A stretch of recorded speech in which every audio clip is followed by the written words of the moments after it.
तो आइए इस समय हम सभा की शुरुआत करते हैं और फिर से एक बार ग्रेटर ग्रेस में आप सभी का स्वागत है। तो क्यों ना हम प्रार्थना करते हैं, प्रार्थना के साथ शुरुआत की। तो आइए हम प्रार्थना करते हैं। धन्यवाद करते हमारे जीवित और महान परमेश्वर पिता, सारे आदर और महिमा के योग्य परमेश्वर, आपका स्तुति के योग्य परमेश्वर हो, आप धन्यवाद के योग्य परमेश्वर हो।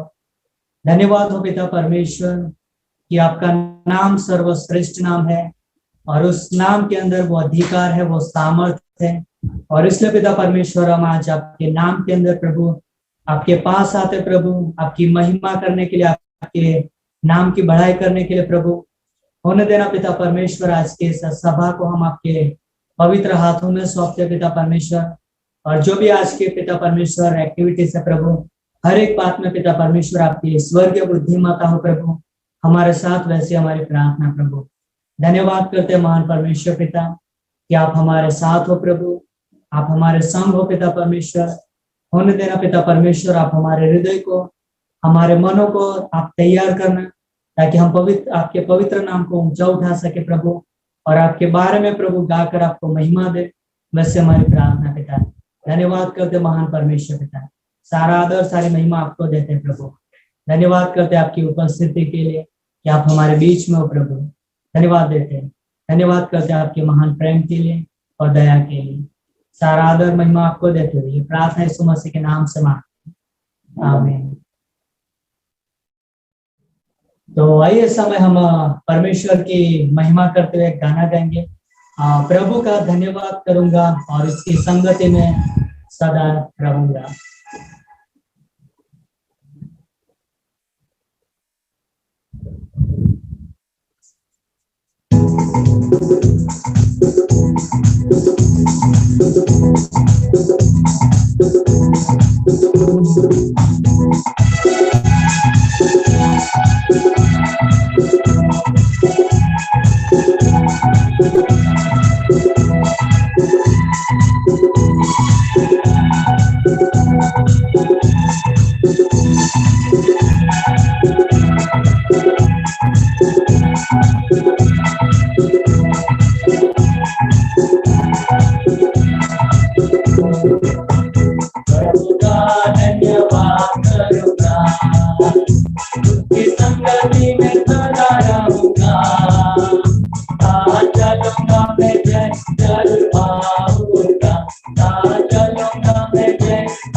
आइए हम और एक गाना गाते हैं, तारीफ तारीफ मिलके करो सारे तारीफ।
गाएंगे तारे तारे, दिल के करो तारे तारे तारे तारे, दिल के करो तारे तारे।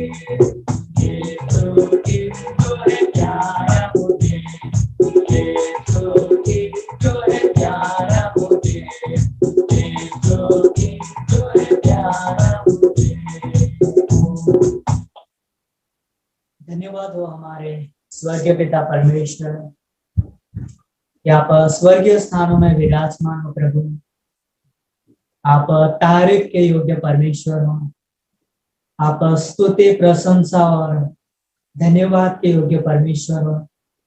और इसलिए पिता परमेश्वर आपकी उपस्थिति में स्वर्गदूत आपके हालेलुया के स्वर के साथ आपकी महिमा गाते प्रभु। और धन्यवाद हो पिता परमेश्वर कि हमारा जीवन भी पिता परमेश्वर आपकी महिमा का, आपकी आराधना का स्थान है प्रभु, क्योंकि आपने हमारे जीवन में अद्भुत काम किया है प्रभु। आपने हमारे लिए क्रूस पर अपने जीवन का बलिदान दिया प्रभु, और आपके द्वारा ही हमारे जीवन में हर एक प्रकार की आशीष से हमने पाई है प्रभु। धन्यवाद करते हैं पिता परमेश्वर कि आप ही हमारा भरोसा हो, आप ही हमारी आशा उम्मीद हो प्रभु। इसलिए हम आपके नाम को ऊंचा उठाते प्रभु, हम आपकी महिमा करते प्रभु। धन्यवाद करते पिता परमेश्वर, इस समय में हम आपके चरणों में आते हैं प्रभु, आपकी आराधना करने के लिए, आपकी बातों को सुनने के लिए प्रभु। धन्यवाद करते हैं महान परमेश्वर, हम आपके संतान हैं प्रभु, और आप हमारे पिता हो, इसलिए हम आपका धन्यवाद देते। धन्यवाद करते पिता परमेश्वर, आराधना हो आपकी कर। धन्यवाद हो प्रभु। आए हैं हम तेरे चरणों में लेकर हम स्तुति।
दे हमें।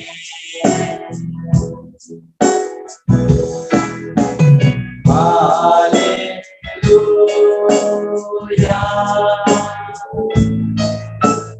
Hallelujah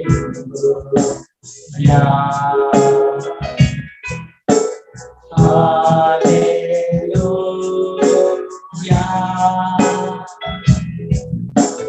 hallelujah.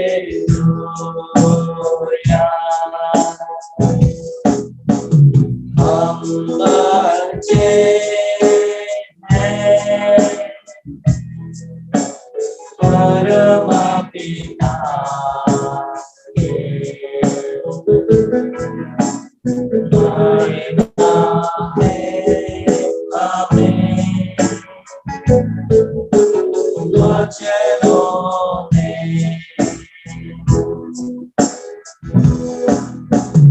हम बचे हैं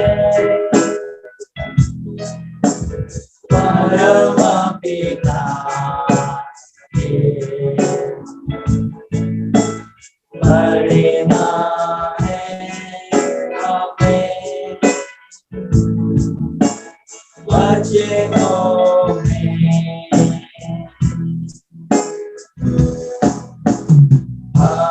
हालेलुया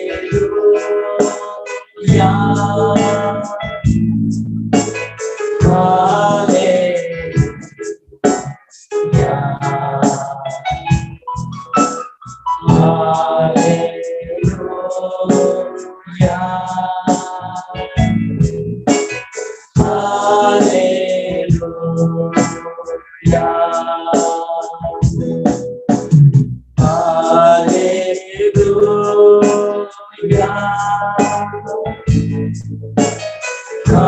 हालेलुया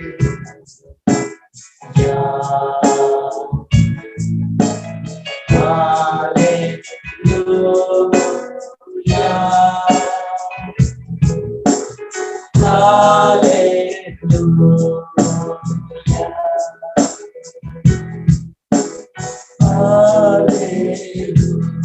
हालेलुया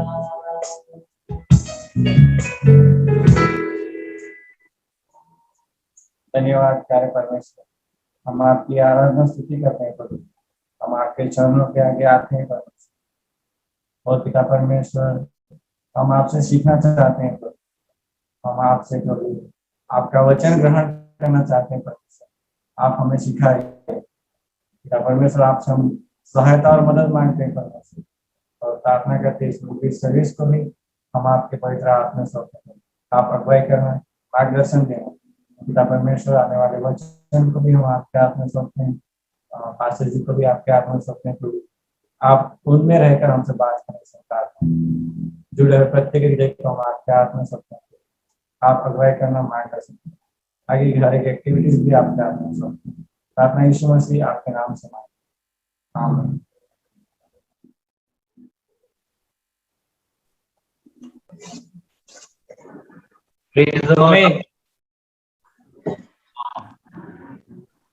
ओके, तो सभी का स्वागत है फिर से ग्रेटर गेट झालुद कलीसिया में और इस मिडवीक सभा में।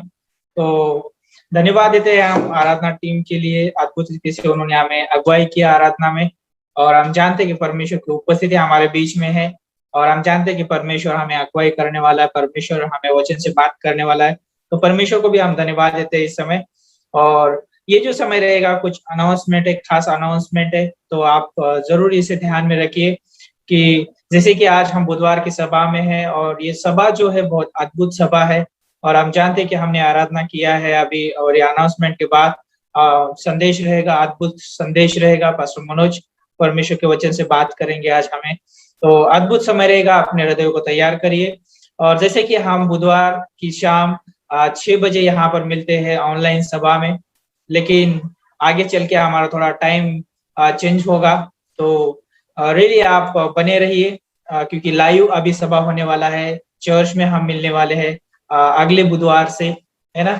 तो अद्भुत समय रहेगा। जैसे कि यहाँ पर मैं बताना चाहूंगा कि आपने वीक जो भी हफ्ते में जो भी होने वाले कार्यक्रम के बारे में, जैसे कि हम जानते हैं कि मंगलवार बीत चुका है लेकिन मंगलवार के दिन जो है सुबह डिवोशन रहता है और शाम को जो है बाइबल स्टडीज रहते हैं और अद्भुत रीति से बाइबल स्टडी ओपन हो चुके हैं अभी और परमेश्वर का वचन हम वहां पे बांट रहे। बहुत अद्भुत समय रहा पिछले वीक का, जैसे कि हम मंगलवार का बहुत अद्भुत समय था बाइबल स्टडीज में, तो आप उसके लिए प्रार्थना कर सकते हैं।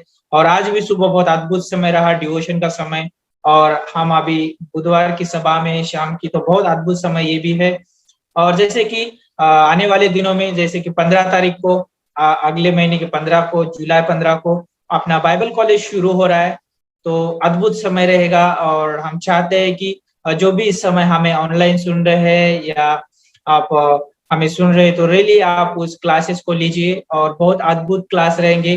गुरुवार, शुक्रवार, शनिवार 3 दिन बाइबल कॉलेज रहेगा और अद्भुत समय रहेगा। ओके, तो ये ध्यान में रखिए। और जैसे कि शनिवार के दिन जैसे हमारा बाइबल कॉलेज चल रहा है ऑनलाइन, और गुरुवार के दिन भी हमारा बाइबल कॉलेज चल रहा है ऑनलाइन, प्रार्थना करिए परमेश्वर उसको और भी आगे बढ़ाइए, है ना। तो उसके लिए आप प्रार्थना कर सकते हैं। और खास करके मैं यहाँ पे बताना चाहूंगा कि ये जो आने वाली जो 4 तारीख है, जुलाई की 4 तारीख, हम चर्च में मिलने वाले हैं हम सब लोग, और हमारे लिए चर्च ओपन है अभी, हम तो परमेश्वर की आराधना वहाँ पे कर सकते हैं। तो जरूर आप हमारे साथ बने रहिए उसमें। और खास करके अभी मैं बताना चाहूंगा कि जैसे कि हम पिछले दिनों में हम मारुति नंदन में वहां पर हम चर्च चला रहे थे, लेकिन अभी हमने थोड़ी जगह चेंज कर दी है, तो रियली आपको हम लोकेशन भेजेंगे और एड्रेस भी भेजेंगे, उस पे आइए, जरूर आइए। और झालोद के बाहर नहीं है, झालोद में ही है हम, मुवाड़ा साइड में है, सियोन नगर सोसाइटी करके है, तो आप उसमें आ सकते हैं। हम एड्रेस भेजेंगे आपको व्हाट्सएप के द्वारा।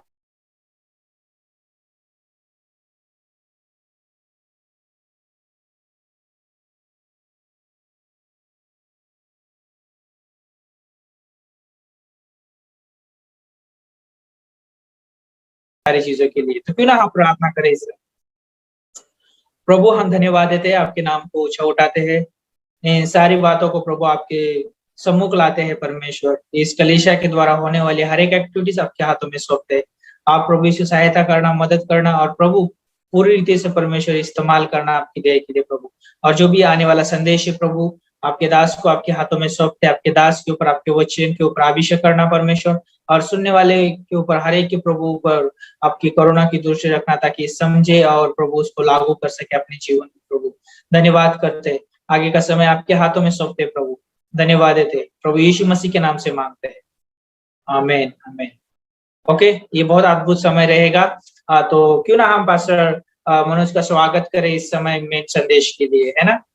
पास्टर जी, आपका स्वागत है। तो मेरे साथ पढ़ने के लिए निकाल सकते हैं रोमियो की किताब, उसका 8वां अध्याय और उसकी 34वीं पंक्ति। रोमियो की किताब, उसका 8वां अध्याय और उसकी 34वीं पंक्ति, 34। और मैं आप सभी लोगों को उत्साहित करना चाहूंगा कि इस पंक्ति को पढ़ते समय आप प्रभु यीशु मसीह को अपने माइंड में रखिए कि यीशु मसीह रियली आजीवित है हमारे लिए। तो इस पंक्ति को पढ़ सकते हैं, रोमियो का 8:34।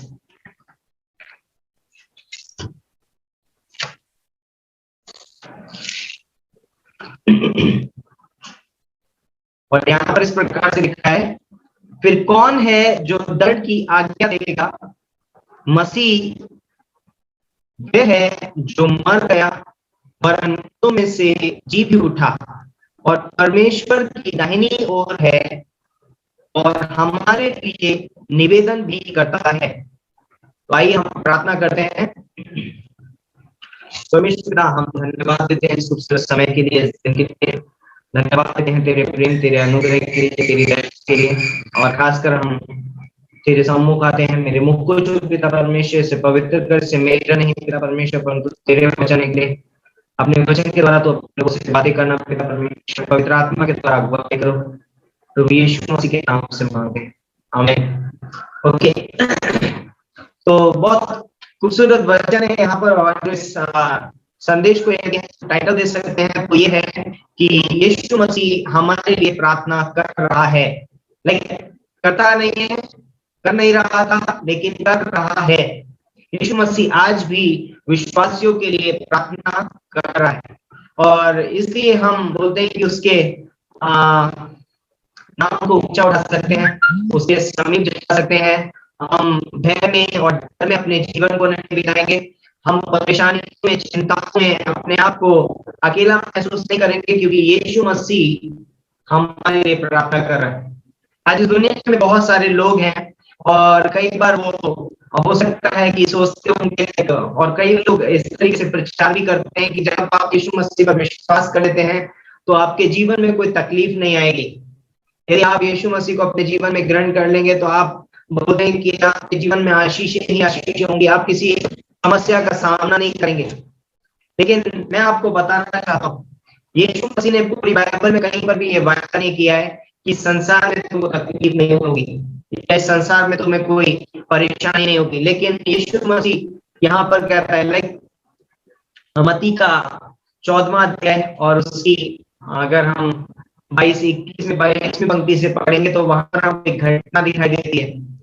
लाइक मत्ती का 14वां अध्याय अगर आप पढ़ेंगे तो वहां पर यीशु मसीह ने 5000 लोगों को बोलता है कि 2 मछलियां और 5 रोटियां खिलाई हैं, और उसके बाद बोलता है कि वो भीड़ को विदा करके अपने चेलों को बोलता है कि तुम नाव पर निकल जाओ, और बरबस उन्हें नाव पर निकलने के लिए कह देता है और वो निकल जाते हैं, उसकी आज्ञा का पालन करते हैं और आज्ञा का पालन करते हैं, और बोलते हैं कि वो रास्ते में होते हैं और वहां तूफान आ जाता है।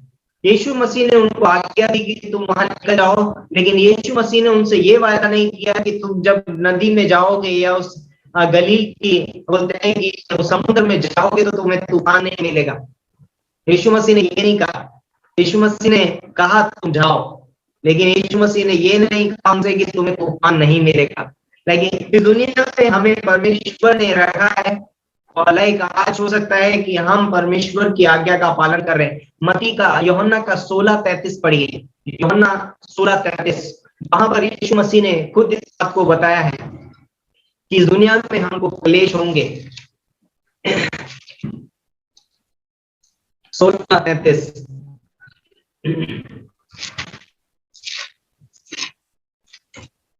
और यहाँ पर पंक्ति इस प्रकार से बोलती है, मैंने ये बातें तुमसे इसलिए कही है कि तुम्हें मुझ में शांति मिले, संसार में तुम्हें क्लेश होता है।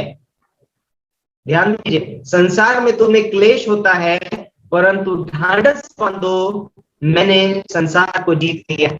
यीशु मसीह ये नहीं बोल रहा है कि संसार में तुमको क्लेश नहीं होंगे, संसार में तुमको तकलीफ नहीं होगी, संसार में तुम्हें परेशानियां नहीं आएगी, तुम किसी मुसीबत से नहीं गुजरोगे, तुम्हारे ऊपर कोई सताव नहीं आएगा, तुम बोलते कि तुम्हारा जीवन आनंद में ही रहेगा। ऐसा परमेश्वर ने वादा नहीं किया। यीशु मसीह ने कहा कि संसार में तुम्हें क्लेश होते हैं, लेकिन ढाढ़स बांधो, मैंने संसार को जीत लिया है।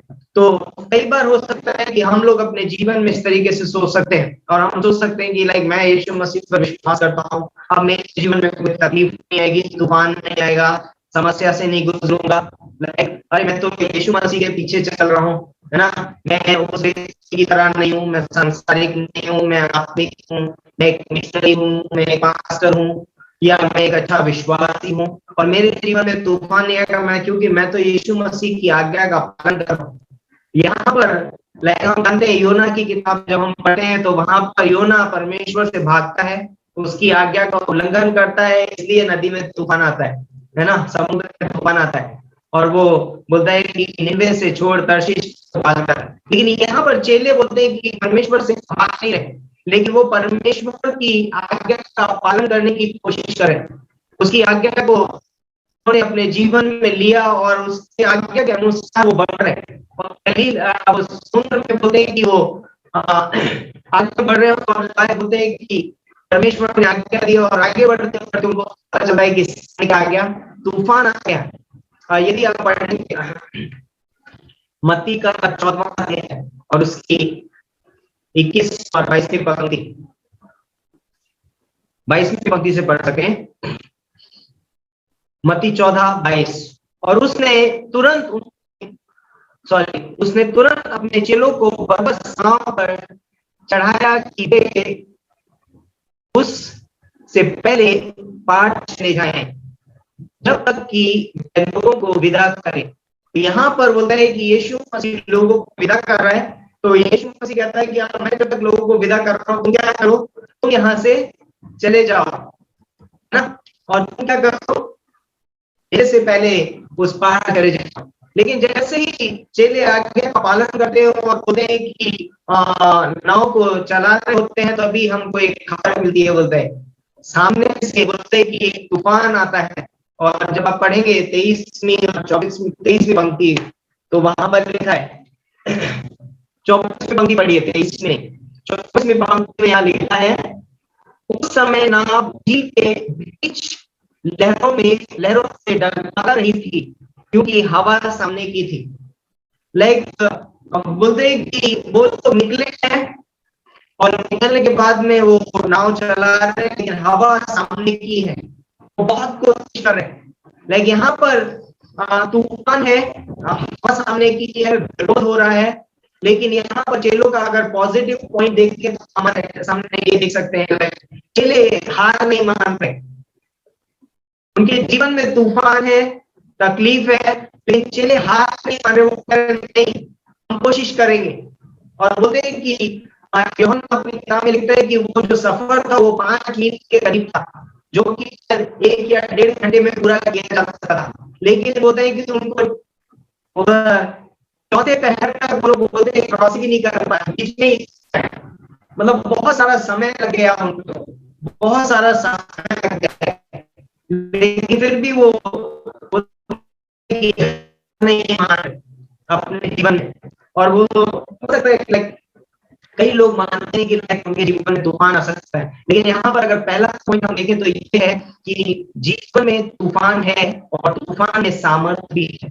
तूफान है और तूफान में सामर्थ्य। कई बार हो सकता है कि हम अपने जीवन में उस तूफान में आगे नहीं बढ़ पाए हो, क्योंकि हवा का सामने की है, विरोध हो रहा है, हम रुके हुए हैं। लेकिन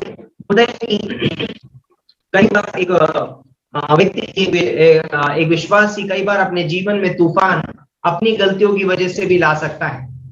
कई बार बहुत सारी समस्याएं, बहुत सारी तकलीफ, बहुत सारी बीमारियां यहाँ पर की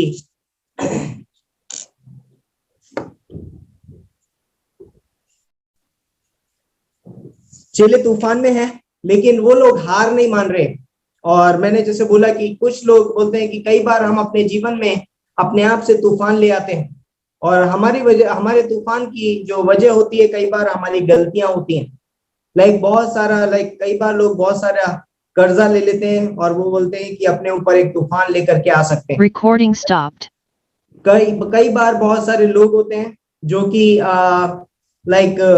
बहुत ज्यादा ड्रिंक करते हैं और वो अपने ऊपर परेशानियां लेकर के आ जाते हैं। कई बार लोग गलत तरीके से गाड़ी चलाते हैं और बोलते हैं कि वो अपने ऊपर तूफान लेकर के आ जाते हैं। Recording in progress.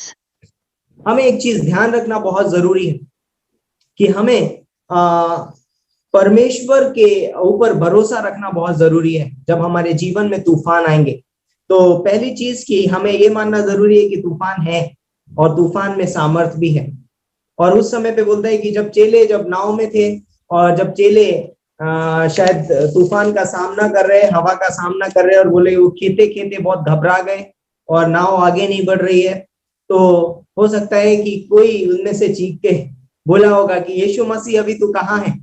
हो सकता है कि हम कई बार अपने जीवन में जब हम तकलीफों से गुजरते हैं तो हम अपने जीवन में कह सकते हैं, यीशु मसीह तू कहाँ है? क्या तू मेरी परीक्षाओं को नहीं देख सकता? क्या तू मेरी परेशानी को नहीं जानता? क्या तू नहीं जानता कि मुझे कितना दर्द हो रहा है? क्या तू नहीं जानता कि मैं किस बीमारी से गुजर रहा हूँ? क्या तू नहीं जानता? क्या तू नहीं देख रहा है कि मैं कितने बड़ी पैसे की समस्या से गुजर रहा हूँ? हो सकता है बहुत सारे तूफान के बीच में हम कह सकते हैं, यीशु मसीह तू कहाँ पर है? और यह हमारा सवाल हो सकता है यीशु मसीह के लिए। लेकिन 22वीं पंक्ति बोलती है कि चेले नाव पर चढ़कर जब जाते हैं तो हिम्मत नहीं हारते हैं, भले से वो चीख रहे हैं यीशु मसीह कहाँ है, लेकिन 23वीं पंक्ति हमको जवाब देती है। 23वीं पंक्ति हमको जवाब देती है। 23वीं पंक्ति पढ़िए। शिष्य सोच रहे होंगे यीशु मसीह कहाँ है इस तूफान में? 23वीं पंक्ति में जवाब है। क्या लिखा है वहां पर? कोई पढ़ेगा? मत्ती 14:23। वह लोगों को विदा करके प्रार्थना करने को अलग पहाड़ पर चला गया और सांझ को वह अकेला था। वाह। तो यीशु मसीह क्या कर रहा है? चेले तूफान में है, चेले लोग तूफान के अंदर हैं, लेकिन यीशु मसीह क्या कर रहा है? यीशु मसीह प्रार्थना कर रहा है उनके लिए। हो सकता है कई बार हमारे जीवन में हमको लगता हो कि यीशु मसीह अभी मुझे दिखाई नहीं दे रहा है, शायद मैं अकेला हूं, मैं तकलीफ में हूं, लेकिन एक बात हमको याद रखना बहुत जरूरी है कि यीशु मसीह हमारे लिए प्रार्थना कर रहा है। यीशु मसीह हमारे लिए प्रार्थना कर रहा है। और यीशु मसीह उस समय चेलों के लिए क्या कर रहा था? प्रार्थना कर रहा था। और रोमियो का 8:34 यही बोलता है कि वो हमारी ओर से कहाँ बैठा हुआ है? परमेश्वर के दाहिने ओर बैठा हुआ है, और वो हमारे लिए क्या करता है? निवेदन करता है। ये परमेश्वर का कार्य। यीशु मसीह अपने विश्वासियों के लिए, वो तूफान में उनको देखकर छोड़ता नहीं है, या तूफान में यदि वो दिखाई ना दे तो आप ये मत सोचिए कि यीशु मसीह आपके साथ नहीं है। यीशु मसीह हमारे लिए प्रार्थना कर रहा है। यदि आप किसी कठिन परिस्थिति से गुजर रहे हो और आपको लग रहा है कि आप लोनली हो, आप अकेले हो और आपके पास कोई नहीं है, उस समय पे यीशु मसीह आपके लिए प्रार्थना कर रहा है।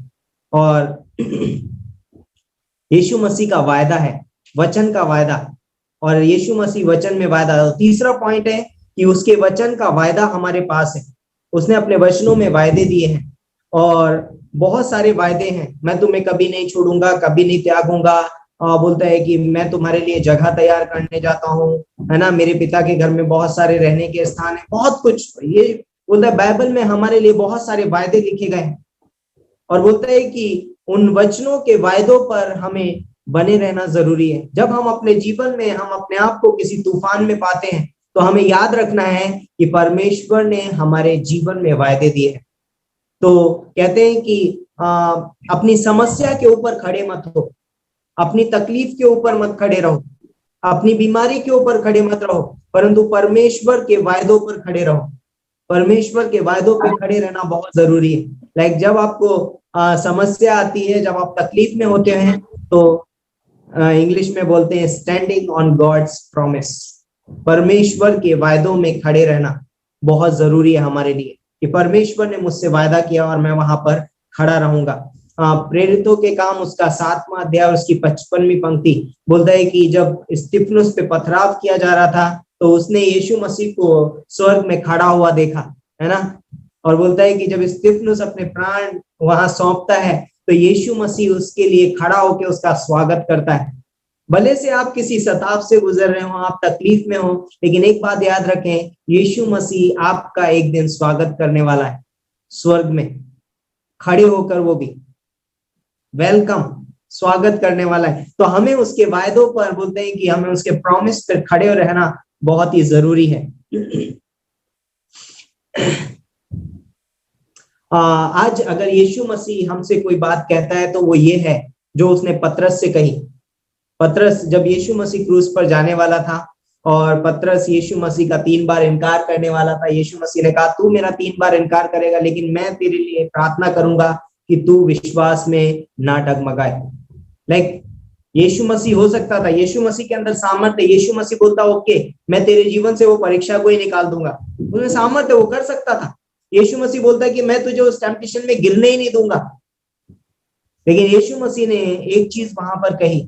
यीशु मसीह ने कहा मैं तेरे लिए प्रार्थना करूंगा। ये परमेश्वर यीशु मसीह हमें तूफान से बाहर नहीं निकालता है ना।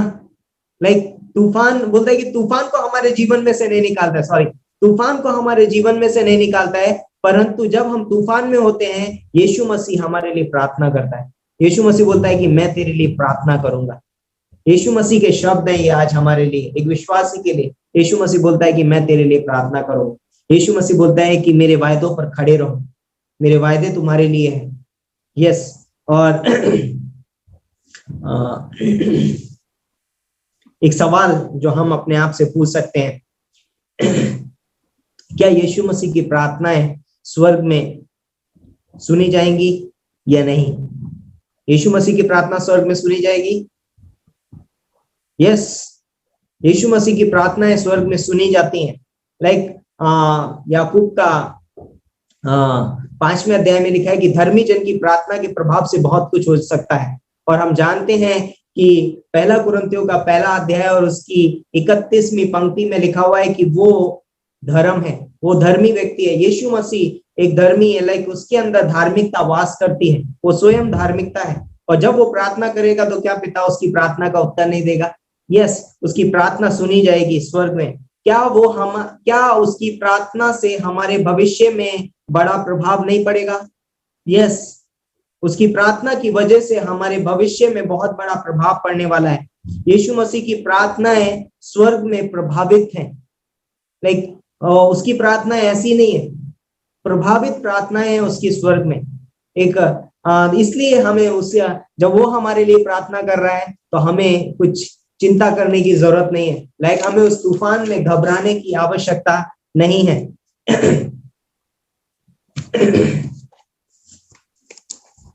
कैसे हम तूफान में बने रह पाते हैं? एक सवाल, कैसे हम तूफान में बने रह पाते हैं? क्या मेरी शक्ति, क्या मैं बहुत शक्तिशाली हूं इसलिए मैं इस तूफान का सामना कर सकता हूं? या एक चेले बोल सकते हैं कि हमारे पास बहुत अनुभव है, क्या मेरे अनुभव की वजह से मैं उस तूफान में रुका रह सकता हूं?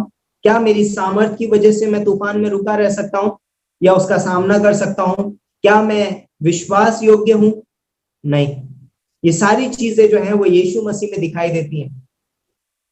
बोलता है कि यीशु मसीह बोलता है कि शक्तिशाली है, यीशु मसीह काबिल है, और यीशु मसीह बोलता है कि विश्वास योग्य है, और यीशु मसीह बोलता है कि कभी डगमगाएगा नहीं। हम हिल सकते हैं तूफानों में, लेकिन यीशु मसीह कभी डगमगाएगा नहीं।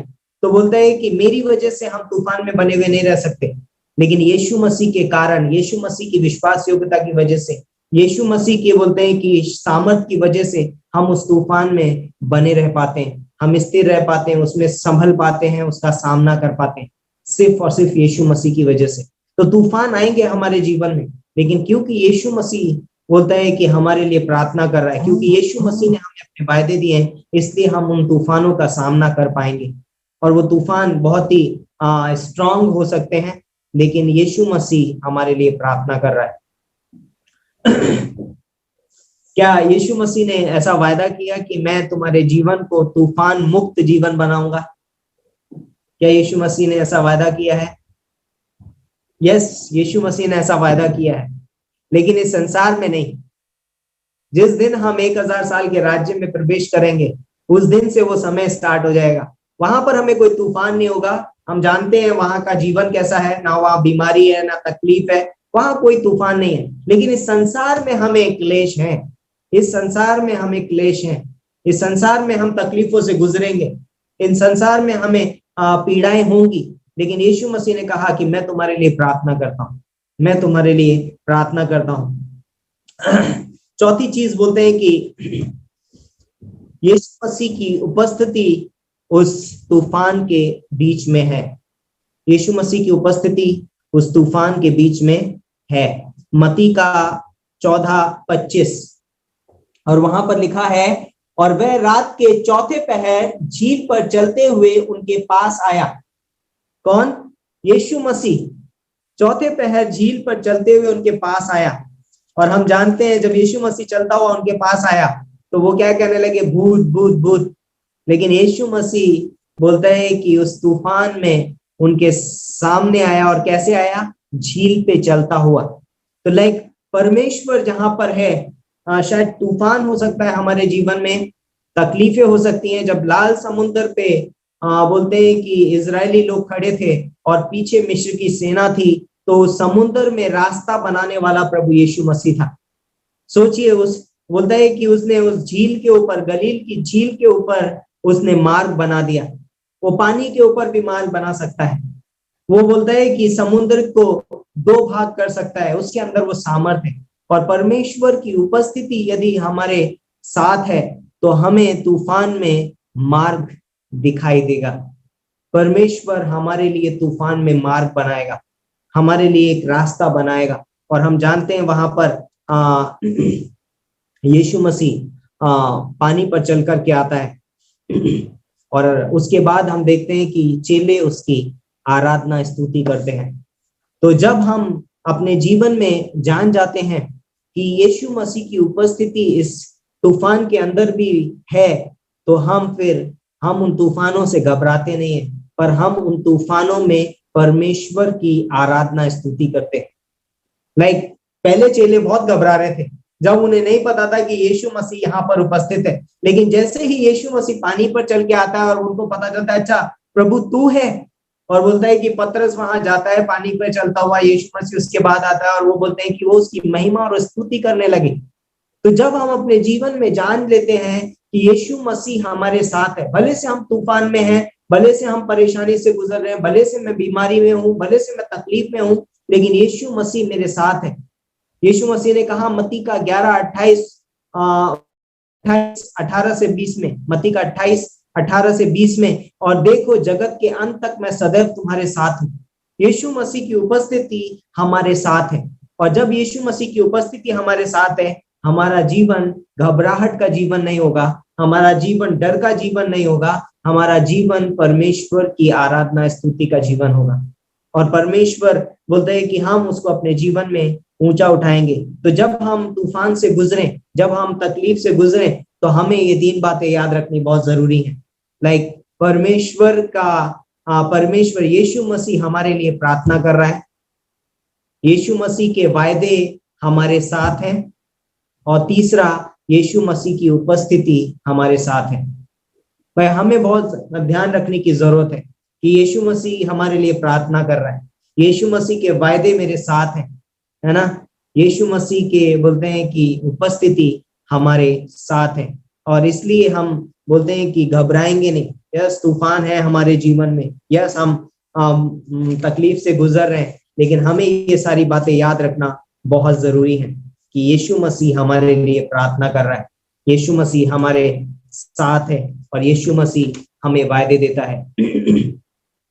तो कई बार हो सकता है हम आज्ञा पालन किया है, हम यीशु मसीह के पीछे चल रहे हैं, लेकिन हो सकता है एक मिशनरी अपने घर को छोड़ करके दूसरे राज्य में, दूसरे देशों में आकर के सेविकाई करता है, और वो बहुत सारी तकलीफों से गुजरता है ना। आज्ञा पालन किया उसने, परमेश्वर की बुलाहट का आज्ञा पालन किया है, लेकिन क्या उसके जीवन में तूफान नहीं है? यस तूफान है। हो सकता है वो फाइनेंशियल कंडीशन से गुजर रहा हो सकता है वो सताप से गुजर रहा हो सकता है बहुत सारी तकलीफें हो सकती हैं, लेकिन यीशु मसीह यहाँ पर बोल रहा है मैं तुम्हारे लिए प्रार्थना कर रहा हूँ, मैं तुम्हारे लिए प्रार्थना कर रहा हूँ, मेरे वायदे तुम्हारे लिए हैं, और बोलता है कि मेरी उपस्थिति तुम्हारे साथ है।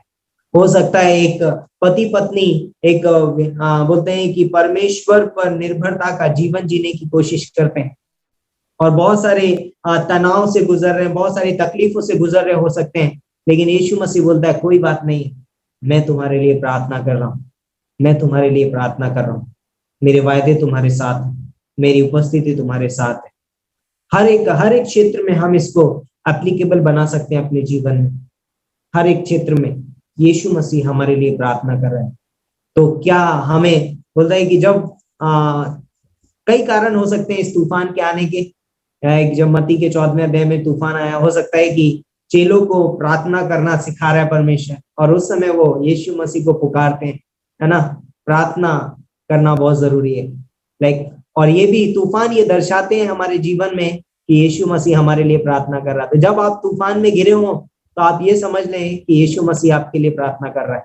जब आप तकलीफों से गुजर रहे हैं, आप किसी बीमारी से गुजर रहे हैं, यीशु मसीह आपके लिए प्रार्थना कर रहा है। और बोलता है कि ऐसी प्रार्थना नहीं कर रहा है, बोलता है निवेदन करता है, बोलता है कि बहुत ही उत्सुकता के साथ, और बहुत ही बोलता है कि स्पेसिफिक, हर एक विशेष चीज के लिए, हर एक चीज के लिए वो क्या करता है, निवेदन करता है हर एक चीज के लिए। तो हमें कभी भी अपने जीवन में निराश नहीं होना है, डरना नहीं है ना। लेकिन हमें परमेश्वर पे भरोसा रखना बहुत जरूरी है कि यीशु मसीह हमारे लिए प्रार्थना कर रहा है, भले से हम तूफान में हो, भले से हम तकलीफ से गुजर रहे हो, भले से हम समस्या से गुजर रहे हो, हम सताप से गुजर रहे हो, परेशानी से गुजर रहे हो, पैसे की प्रॉब्लम से गुजर रहे हो, शायद कई बार बहुत सारे तूफान हो सकते हैं हमारे जीवन में, लेकिन उन तूफानों में प्रभु यीशु मसीह हमें अकेला नहीं छोड़ता है, उसकी उपस्थिति हमारे साथ है, वो हमारे लिए प्रार्थना कर रहा है, और वो बोलता है कि उसके वायदे हमारे साथ। आमीन। Thank you. परमेश्वर इस वचन के द्वारा आप सभी को आशीष दे। आइए हम प्रार्थना करते हैं। परमेश्वर पिता, हम धन्यवाद देते हैं इस खूबसूरत समय के लिए, इस दिन के लिए धन्यवाद देते हैं, तेरे प्रेम, तेरे अनुग्रह के लिए, तेरी दया के लिए। पिता परमेश्वर, तू अद्भुत है, तू सामर्थी है पिता परमेश्वर। तेरा प्रेम महान है। हम धन्यवाद देते हैं कि तू हमें कभी छोड़ता नहीं है पिता परमेश्वर। तू हमारे लिए प्रार्थना करता है पिता परमेश्वर। तूने अपना जीवन हमारे लिए दिया है। तू हमारे लिए स्वर्ग में सिर्फ हमारा वकील बन के पिता परमेश्वर तू हमारे लिए प्रार्थना कर रहा है पिता परमेश्वर। धन्यवाद देते हैं तेरे उस प्रेम के लिए जो तू हमारे प्रति दिखाता है पिता परमेश्वर। धन्यवाद करते हैं, सारा आदर महिमा तुझे देते हैं। इस सभा को तू आशीषित करना, पवित्र आत्मा के द्वारा अगुवाई करो, प्रभु यीशु मसीह के नाम से मांगते हैं, आमीन।